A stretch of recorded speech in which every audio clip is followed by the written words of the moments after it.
Kay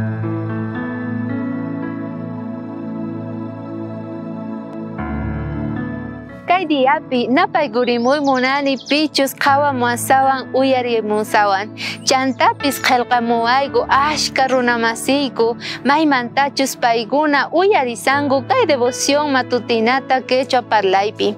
Munasqa khuyamasi ama faltanasuykichu tiyan Diospaq qillqasqan ñawirinapaq kunan diapi.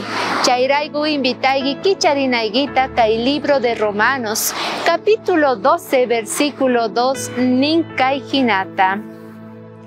Ama kay pacha runaspa yuyaychasqankuna hinaman kawsayman yachakuychikchu.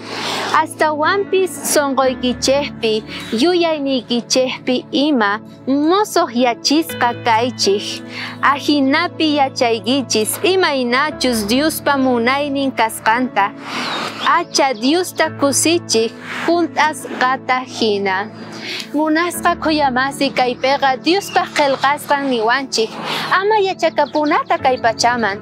Kay pachapi tiyan yakiykunas, kay pachapi tiyan alcohol, drogas, wañuykunas. Noqanchik mana kay pachamantachu kanchik. Manchayri Diosninchik tata hank'aypi preparasan munasqa khuyamasi.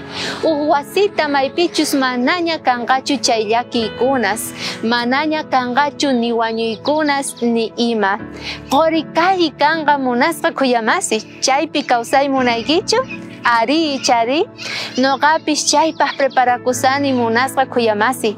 Qampis preparakunayki tiyan, chayrayku sonqoykita entregay, chayrayku sut'ita qan Diospaq evangeliunta apay, porque aska runas kallispi necesitawanchik noqanchikmanta khuyakuywan entregana kawsayninchikta. Chay miski yachaywan kunan día noqa invitayki ama faltanaykipaq k'aya. Bendiciones.